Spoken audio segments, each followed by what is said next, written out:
in each morning. And if you're not familiar with prayer, the first time you're joining in, just find a comfortable seat. Just take a moment right now in your life, just to pause. Find that comfortable seat, find that stillness. You can bring your palms to your heart if that feels comfortable for you, if you're called. And prayer is this beautiful opportunity for us. Any moment in our life, whether the storms are coming, whether the sun is shining, the joys, the sorrows, all the dualities of this life, we have an opportunity through each moment of our life to reconnect to what does not change, what is constant. So in our prayer today, my Lord, please wake me up. I may be awake, my physical body and my mind, but my soul remains asleep. Please wake up my soul. You let us know that the nature of our soul is eternity, is happiness and bliss and full illumination, but I experience so much darkness, so much forgetfulness. So much of my life is spent in forgetfulness of you, missing those opportunities for what I'm truly seeking to serve, seeking to love. Nothing in the world satisfies my soul. That my soul and that all of our souls is satisfied through giving and receiving love in connection with you, in connection with all of your children. But I forget that so often. I think that I'm the controller in this world. I think that by doing what I think is most important, by carrying out my plan, that I'll be happy and that I'll bring happiness into others' lives. But it's your plan. I want to submit myself to your plan in my life. I want to be an instrument of your grace, of your love. And Lord, today, please make us instruments. Please help us to feel connected to you as we move throughout our day. Whatever it is that we're doing, help us to remember you. Help us to remember that it's not in the doing that we experience fulfillment, joy, love, connection. It's in the being. It's in remembering you, offering all of our actions, offering our life, offering our soul to you. That's what I'm seeking today, my Lord. And please help us to awaken a little bit more.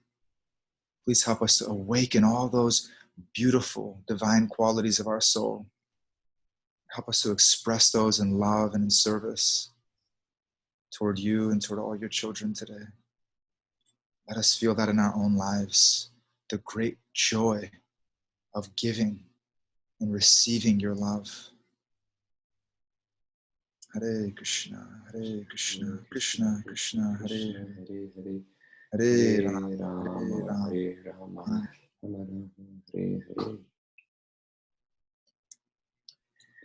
Beautiful. Thank you so much, Vira. Thank you so much. Welcome all the beautiful souls. Welcome all the Zoom souls on here. We're seeing more and more, a few more Zoom souls coming up. Angelica, good to see you on Zoom for the first time. We got Vivi joining in from Zurich. We've got Pat Dunphy coming in from Jersey. We got Chandler coming in from Chandler. I don't know where you are. I don't know if you're in Jersey, Florida, New York, or Mexico. Florida. She's in Florida. Got Caroline 2216. I don't know where you are, Caroline, but I see you every morning. Brajarani. So many beautiful souls joining in on Instagram Live as well as here on Good to see Bryn here as well. We got Yoga coming all the way from Eastern Europe. Eastern Europe, yes. And so it's very, very, very exciting and very, very, very grateful. As always, I got like a million things on my mind and my heart. Things are coming up from yesterday, from this morning, things coming up during your prayer, questions I had, verses that were coming up, things I had. And so, but the first question I have is just, how you doing, Vira? I'm doing good. Yeah, I'm feeling right now a beautiful tension between the tension of vulnerability, the tension of revelation of my heart, and also the yeah, like, okay, recognizing my own weakness in life, Mm. and recognizing that it's not by my doing that I'm gonna experience grace. It's not by my doing, alone. And so, yeah, the vulnerability of really recognizing my inability on my inability to connect with God, that it does take grace, Mm. and it does take effort. And so this tension, right, is this tension between, man, like surrender and like, God, I can't do this, like this, like there's like, okay, like this feeling of, wow, will I receive that grace? Will I be able to maintain that connection throughout my life? Mm. And then also like, yes, I will, and like the effort and the energy and stepping into, what I know brings me closer to God. And so just feeling the vulnerability and the tension of those two spaces, Mm. almost like the despair and the yearning, you know, Mm. the despair, and which could lead toward hopelessness if you let it go down that spiral, or the upward spiral, which is like the despair and the feeling of disconnection that leads to a deeper vulnerability and a deeper surrender, Mm. and a recognition that it's not by my doing alone. It's really by recognizing that it takes grace. And so Mm. I'm in that space, and I'm appreciating being in that space. I'm appreciating, yeah, feeling that tension, and Mm. feeling that is the tension of the path of spiritual life. That is the tension. It's, Mm. if I'm going down the downward spiral of hopelessness, then I forget. Mm. I forget everything, and it doesn't Yeah. necessarily serve. And if I'm Mm. just going through this upward spiral, then I have the tendency to, okay, I'm happy, I'm content. And then I have the tendency to forget God in those moments as well, and to Mm. forget really what my soul is yearning for in that deep connection. And so Totally. that's that is that is where I am at this morning.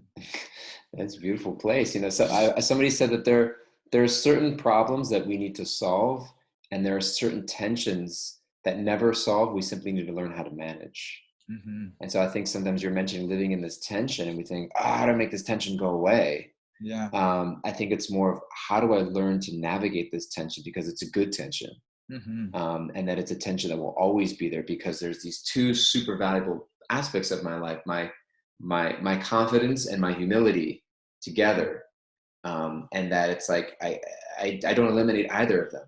You Mm-hmm. know what I mean? I eliminate the confidence of knowing that I've got this, Mm-hmm. got this, and the humility of like, I don't got this. I don't got this. I need help. You know what I mean? It's like, and it's like, you don't. It's kind of like both are true simultaneously, Mm-hmm. and that's a tension that's kind of like always there. And the tendency is when we feel that tension, to want to hit the eject button, or to think something's wrong. Or I think the hardest tendency is to look out and think that no one else seems to be managing this tension. You know what I mean? Everyone else seems just like figured it out, and I'm kind of like stuck in this like grinding it out. You know what I mean? But it's like everyone else has like figured it out Mm-hmm. somehow. They figured it out somehow, and I'm still just kind of like I'm still like tying my shoelaces and figuring out the starting line. And so a question that came up as you were talking about that, man, you were saying like, I can't do this, for example. And I just wanted to ask what you mean by like, when we say this, or can I do this, or, you were talking about like weakness, and I just want to know, like, what were you referring to? Weakness in reference to, or I can't Yeah. do this, like what specifically? Like, maybe you can elaborate that a little bit more. Yeah, through the storms of life. It's like, the analogy Mm. that I'm thinking of that comes to my mind is, we're all on a journey. We're all Mm. backpacking. We're all backpackers, right? And Mm. and and we're going through the journey of life, and we're going through treacherous terrains, and we're trying to advance. We're trying to just to continue on the path, just to keep walking in God Mm. consciousness. This is what I'm talking about for myself right now, and Yeah. and um, and so, okay, and through that, I remember when I was a kid, I was 8 years old, and I was backpacking with my Mm. parents. It was just before my mom and my stepfather got married. We went on a backpacking trip. If you want to Mm. see what your family's made of, go on a backpacking trip together. They ended up getting married, but it was, they really got to see, we all got to see true colors. We all got to see, what's underneath the surface. Yeah. And I remember we were going on a day hike. So we hiked up this mountain in New Mexico, and we had our base camp, and we were going on a day hike, and we came to the top of this ridge, and it's this beautiful day. I mean, it's insanely beautiful, not a cloud in the sky. And we've hiked up this crazy, scrambling up this ridge, and we get to the top of this ridge, and right on the other side of the ridge, it's like the clouds of devastation. It's literally, it's like it's an ice storm that's like, that's growling at us, and you're not running back down the way we came up. It's going to take time. It's going to take effort, and it's going to take being very, very careful. And so literally within 1-2 minutes after we come to the top of this ridge, the most beautiful, picturesque day ever, it's pouring down freezing rain on me, my dad, and my brother. And now we're on our butts sliding down, like hundreds of yards of this, basically, not a cliff, but like a very, very steep hill. And I remember my hands being frozen. My body hurt. My whole body was freezing. My dad was rubbing my skin and rubbing, and it was burning and burning and burning.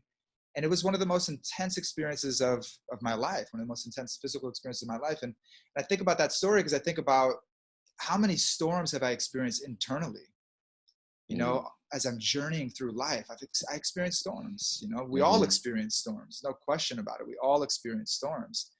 And what I'm talking about is, I can't do this alone, is that I've tried to weather those storms with my own intelligence. I've tried to weather those storms, with my own efforts, with my own abilities, trying to think it through, trying to plan it through, trying to create the solutions, or just being mired, being stuck in that storm and feeling alone in it, feeling, disconnected and alone through that time. And so that's what I'm talking about in life, is that in those internal storms, those incredible difficulties that I found at those times, while I'm in it, it's like my default is like self-reliance and forgetfulness of God, and then it's like it's like this, it's this like effort of like letting go of myself and all the limiting beliefs, and all the limitations that come with the conditioned mind and the conditioned ego.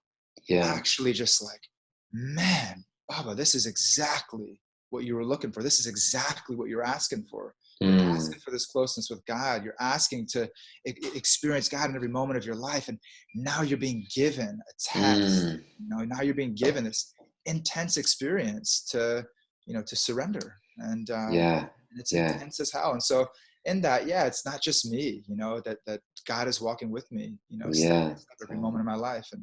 And so many friends also are walking with me step by step, and to share that journey. So it's beautiful, man. I don't know if that was what you were asking. That's why I don't go camping. You know what I mean? And so Jeff and I, we got a little backpacking thing going. DG, we're gonna bring you out. We'll bring you out for some day hikes. I'm not the biggest outdoorsman, but I'm more of it. But my wife loves camping, and I do love getting outdoors. Maybe I was just spoiled growing up in Southern California. I took it for granted. But a comedian that I love humor, and a comedian that I listened to, he was talking about how his wife. So I was like, yeah, people used to go camping all the time, and he was like, yes, that's before they invented the house. No, I'm just bragging on it, but I'm hearing it's interesting also. I mean, that's a lot of times, when you read Vedic literature, sometimes you hear about, stories. If you read Srimad Bhagavatam, or a lot of our friends tune into our good friends and teachers, Raghunath and Kastubhi, they have a daily yoga podcast, Wisdom of the Sages, where they're reading through the Srimad Bhagavatam. And there's a lot of, another also in the Bhagavad Gita itself, classic yogic literature, starts with Arjuna wanting to literally run away from home, run away from his duty, and go to the forest. You kind of hear this rhetoric of going to the forest, or Dhruva Maharaj, Srimad Bhagavatam, left and went to the forest, or Vidura in the beginning of Srimad Bhagavatam left and went to the forest. He had this big family trauma, so to speak, this big family. And he responded by, I'm going to renounce everything and I'm going to go to the forest. And you kind of have this even in retired Vedic vernacular, in retired life, it's called vanaprast. Vanaprast literally means living in the van, in the forest. And so the journey home, our spiritual teacher Radha Swami writes the journey home, where he just basically, when he originally was going to Europe for like a summer, just to kind of, a break from college, to go and just experience life. And after 2 days of being there, they woke up, they were camping, and they were totally robbed. All their money and everything was taken away. There was 3 of them. And the one person who kind of had most of the money that was taken, he was like, I'm out of here. I'm going back to America now. And he left. And Radha Swami at the time, he wasn't Radha Swami then, but he was a 19-year-old American young man, and in Europe. And he just said, he looked at a flower, and it's just like this flower. He said, was a little seed, and it submitted itself to the earth. And by surrendering just the sunshine and rain, something beautiful blossomed out of it. So let's just surrender to circumstance, and let's just continue our journey and see where it leads us. You know what I mean? And he eventually made his way to the Himalayas in India, and he lived as a mendicant, a beggar in India. But this whole concept is that many people will go out traditionally, historically, out into nature, because it forces us with our sense of surrender and vulnerability. You know what I mean? Where I am, it's like today, it's like, where does food come from? Food comes from the grocery store. You know what I mean? Or it's like, and comes from the fridge. Comes from the fridge. You know what I mean? And we have this first real, almost kind of visceral experience that in America would be never. I was talking to my mom the other day, and she's in California, and she was like, I never in my life thought this would ever happen in this country, where you go to a store and there's no food. It's like, how did that happen? And it's like the first time where people have panic attacks because they're walking into a supermarket and there's no bread on the shelf, or there's no basic needs that we need, or there's a 2-hour line for Costco, and so people would traditionally go into nature, and you kind of are reminded of your it kind of awakens a sort of spiritual consciousness in you, because you get, India Ari as a singer songwriter. She's one of my favorite artists. She wrote this song, God is Real. And she said, this is how I know God is real. And she basically just goes through like a walk through nature, seeing the fish, seeing the birds, she said, I see fire, I see wind, I see rain, I see the fish, I see these things. And it's kind of like, you see the miracles of life, and you also realize, like, I am so utterly dependent, like, on just the breath, on my food, on my experience. Like, everything you were experiencing, you were sharing, was so real and so intense. And it was like, in that moment, I just literally day to day am depending on a higher power just to provide my sustenance, what to speak of my protection, etc. And so, as much as indoorsmen like myself, we don't go camping and stuff, but it's been a spiritual practice for millennia, where people going to nature, going to the forest to experience, to find God, and experience God. John Muir in California, he said that nature is God's temple. So there is a beauty to it. You're getting my appetite up. I'm gonna go check on my gear right now. I got Jeff and Madhavapuri on here. We're ready to do a backpacking trip. We're ready to get out there in the woods. Yeah, I'm appreciating it. One of the things that's so powerful, and just as you were talking about it, is to enter back into a simpler way of living, and to see what's actually what's necessary for life.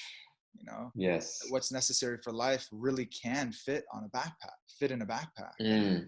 Wow. And so that sounds like an REI slogan. What's necessary for life can fit in a backpack. Yeah, definitely. And then just the analogies of it. I mean, you're bringing up so many things, and it's something that in our yoga teacher trainings, we talk about this dependence, and where does that dependence come? And then an analogy I love using is backpacking, because backpacking, really, it's just like you can see all the key components of a spiritual path on that journey, and we talk about a few specifically. There's so many. I mean, literally every single part of it is an analogy. The whole thing becomes this beautiful, beautiful picture of what's actually needed in our spiritual path. And a goal, right?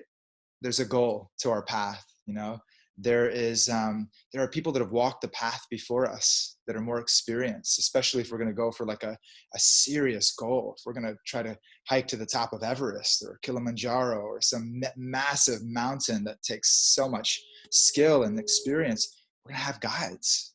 We're going to have guides with us, you know. We're not going to do it on our own. You know, a lot of times, you know, we're going to have a buddy with us or a couple friends. Like, we're walking the path with our friends in our sangha. We've got our compass, you know, we're able to find our direction at any point. We have our map, right? We have our guidebooks. The compass is like the super soul, you know, like this beautiful, beautiful analogy. And it's like, wow, what does it actually take to navigate the path of life? What does it actually take to navigate our spiritual life, you know, in integrity, in a way which is going to lead to success? I mean, we've heard of so many people trying to, you know, do those treacherous hikes on their own, and you know, it doesn't end. It's not pretty, you know. Go through way more hardship than is necessary, you know. Whereas if we were to submit ourselves to somebody that has more experience, we would just take so much of that pressure, and so much of the fear would be removed, and so much more knowledge and insight would come, so we could navigate it effectively, you know. And so the analogy, you could literally just pull it out, the whole thing, and it's really it's a fun one to meditate on, especially if you're, regardless of if you're outdoors or not, you know, regardless. If we're going on any trip, if we're going on any journey, you know, the journey home, the journey of life, like, we'll find all those elements are there. Damodar Yoga, our good friend out in Tucson, he said, we're going to kidnap Doyle and take him camping. All right, let's do it. Yeah, and the next time you hear a knock at the door, I am not answering. we had another good friend here say, Andrew Alger mentioned that barefoot in nature is one of the most amazing therapies. You know, it's so interesting. Somebody just shared that with me. That there was this movie, I think it's called Earthing Movement or something like that. Like, how the earth releases so many healthy, I don't know, what is it? Electromagnetic waves that are healing to the body, like touching the earth. Which, I mean, some people out there, I know you guys are out there at farms or different people, and you're like, yeah, I touch the earth every day. Like, I'm in New York City and I'm not going anywhere for a little while, you know, and it's, you know, earthing, it's called earthing.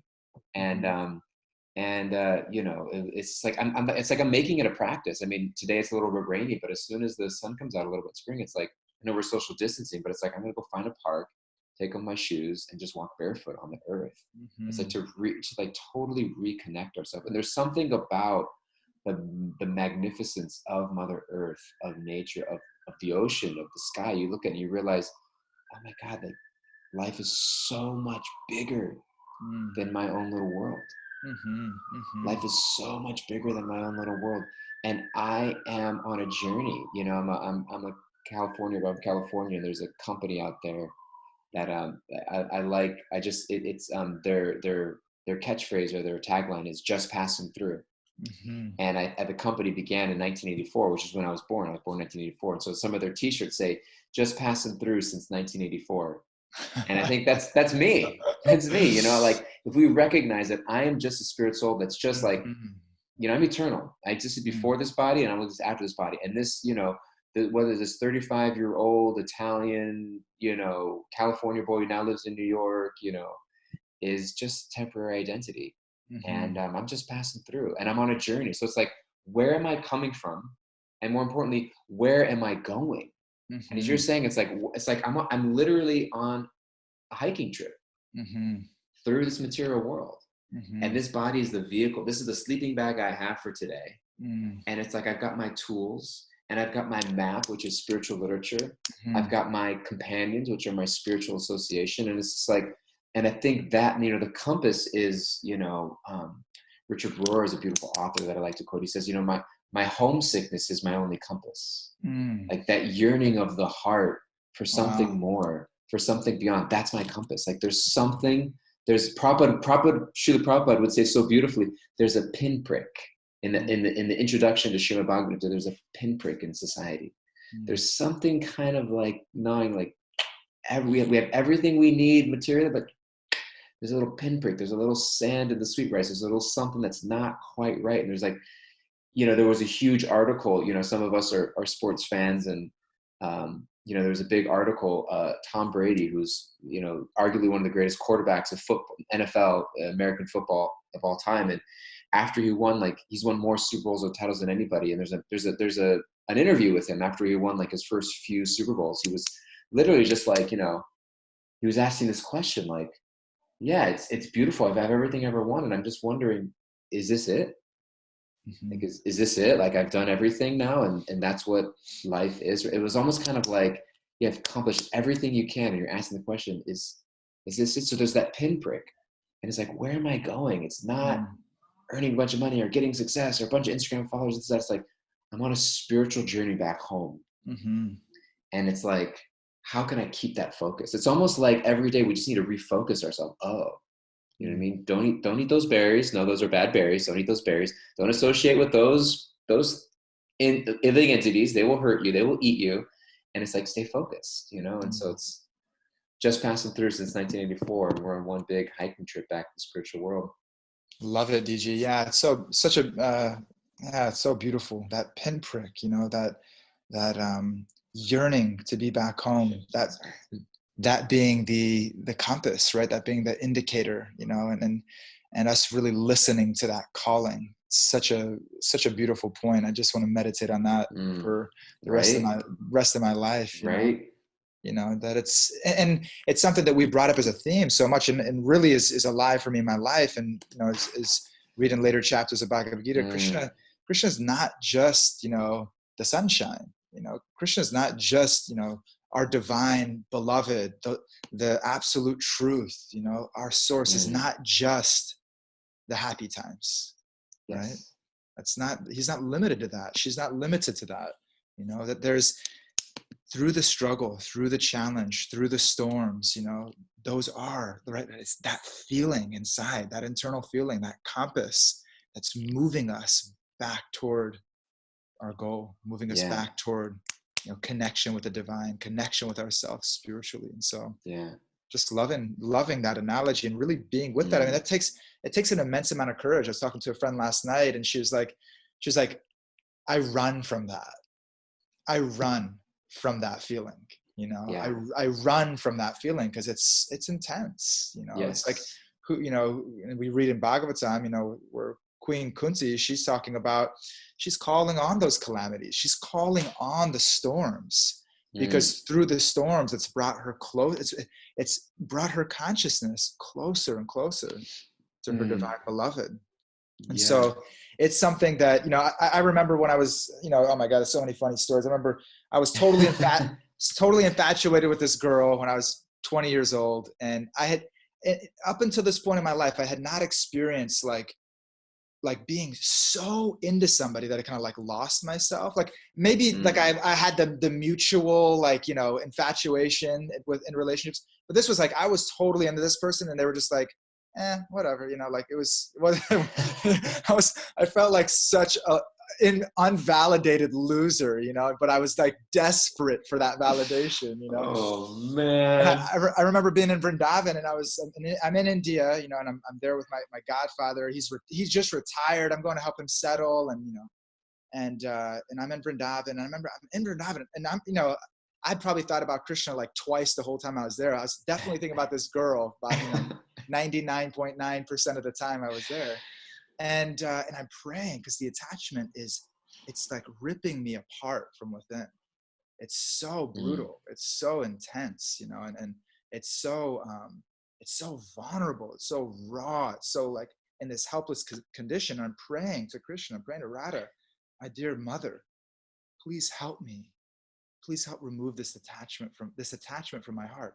Please help me to become detached and to still be in this relationship, please help me to become detached, I'm praying for detachment. I'm praying for detachment. 2 months later, I come back from India, we're cruising. It seems like everything's going good in the relationship. And it was like, go bam, like the crashing blow of being, thrown to the curb like a, chewed up apple core, like just being dumped cold-hearted without any explanation.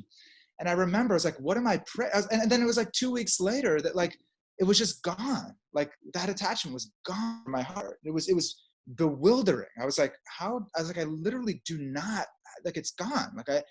And it sent me on this journey of looking for God. It sent me on this journey of not wanting to live a selfish life anymore. It's a funny story and a intense story. Just to keep it brief, I didn't know what I was praying for. I did not know what I was praying for. I didn't know how is God going to come into my life? I'm praying for detachment. I'm praying for detachment of what I think is good for me. And I'm praying for attachment to come closer. I had no idea what that was going to be like. I had no idea. If I knew what that was going to be like, I'm not sure if I would have prayed with the same sincerity. I'm not sure. But then, as I came through that storm, it was the greatest, most liberating, most transformative experience, one of the most transformative experiences of my life. So when I'm praying every day to be an instrument of, to be connected to God's grace throughout everything that's taken place in my life, to see everything in my life, my Lord, I want to see everything in my life with your hand, that it's happening for me, that it's happening for my transformation. That's what I want to be connected to. That's what I want to see. That means storms. That means some storms are going to come in. That means the comfortable position that we find ourselves in, that's going to be shaken a little bit.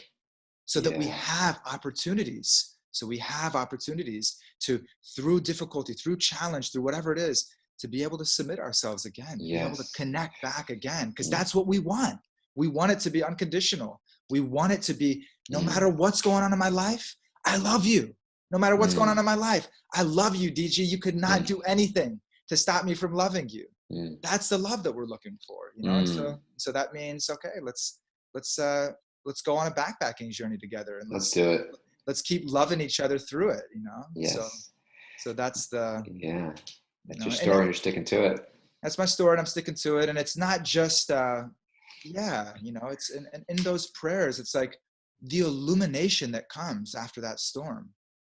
I remember times like rolling around, like almost drowning, and like what it feels like to come on the shore after, or like going through a rainstorm backpacking, and what it feels like when the sun comes out after that, and you make it through, and you make it to your destination. Like, it's so empowering, so fulfilling. It's so like the barriers and the boundaries of life just break off, and that love becomes, and that commitment becomes more and more unconditional. Yeah. So beautiful. Somebody said, I like praying for the attachment or the unknown of what you need. Beautiful. So beautiful. So many things are coming to my mind I wanted to share, but we are what are your fresh thoughts, out of DG, in closing? Well, we are close out of closing. I was thinking of two things. I was thinking two things that I wanted to just, maybe we can close with the two readings. I thought of this when you first did your morning prayer early at the beginning. Well, the first thing I thought is, I was just, as you were speaking, I was just like, yeah. I felt like I was like listening to like a Martin Luther King Jr. speech, and I was one of those people in the crowd being like, yeah, amen. And you were just like preaching it. So I was loving that and feeling grateful. And then also, you said at the beginning of prayer of waking up, and I was thinking of this song by Bhakti-yoga Thakur, a Bengali saint, lived about 100 plus years ago. Jeev Jago, he says. And I was looking at the song. He says, wake up, sleeping souls, wake up, sleeping souls. How long will you sleep in the lap of the witch called Maya, illusion? You have forgotten the way of devotional service and are lost in the world of birth and death. Like, we're lost in sometimes this material world is compared to a dense, deep, dark forest. We're lost in this forest because we're on this backpacking trip. He says, I've come just to save you. Other than myself, who is your friend in this world? I have brought the medicine that will wipe out the disease of illusion which you are suffering. Take this Maha Mantra, this divine chanting, this Hare Krishna mantra, this kirtan. Srila Bhakti-yoga Thakur says, I fall at the Lord's feet having taken this Maha Mantra. And so I was just saying, like, we're just, it's really a process of waking up our souls. And the last thing that I was going to say is, I thought of this, and this relates very much to, I think, the dependency upon nature, as you were talking.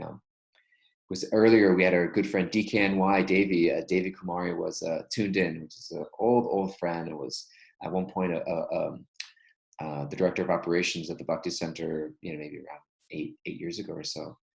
And it reminds me of all the gratitude to people who have come before us. And I think that, when we're in nature, we're on this trip, we recognize how many gifts we've been given that support our journey. And there's this beautiful prayer that we think of oftentimes at the Bhakti Center because so many people have contributed to where we are today. It says, we build on foundations we did not lay. We warm ourselves by fires we did not light. We sit in the shade of trees we did not plant. We drink from wells we did not dig. We profit from persons we did not know. This is as it should be. Together we are more than any one person could be. Together we can build across the generations. Together we can renew our hope and faith in the life that is yet to unfold. Together we can heed the call to the ministry of care and justice. We are ever bound in community. May it always be so. Mm-hmm. And so when we see little gifts dropping to us in our life, you know, some of us may think, oh, it's about time I got a little bit of slack, you know. We can just think, wow, what a beautiful gift. Mm-hmm. A gift of grace, a gift of God, a gift from others, you know what I mean? And sometimes that gift may not come in the flavor of ice cream we were preferring. It may come a little bit bitter, it may come a little bit harsh, it may come a little bit strong, it may come a little bit confusing, but it is really a gift, and we can be reminded of that. We know sometimes we need people around us to remind us of how the things in our life can be a gift, and so keep those people close to you. That's what we're here today. The great Samuel Jackson said that we need to be reminded more than we need to be instructed. Not Samuel Jackson, Samuel Douglas. Samuel Douglas said that. And so we're here to remind each other. That's all we're here. We're here to remind ourselves. I'm here to remind you. You're here to remind me. We're all here to remind each other. We love you guys so much. Ananda Yini Michelle Berger, so beautiful. Can you please post that prayer somewhere to read again? Yes, we will post it somewhere. Bryn, thank you so much for being here. Zoe, Monique, I Heart Shanti, Brajasundari, thank you guys all so much. We are live here every day, 9 a.m. Eastern Time, 8:55 for the prayer on Instagram Live. We have a Zoom link. For people who want to join on Zoom, we're here every day also. And we're going to start posting these recordings on YouTube Live, and also getting to a point in the next week or two to start broadcasting them on podcasts so you can have them as recordings, share them with friends. You know, we're just getting started. We're figuring this out as we go. Thank you all so, so much. And please write to us. Please keep in touch. We want to hear from you. And just a reminder, if somebody's posting Samuel Jackson. No, he did not say that. It was Samuel Douglas. Just to quote people correctly. Anyways, it's time for us to go. It's 9:35. Love you all so much. And please be in touch. And we will see you next time.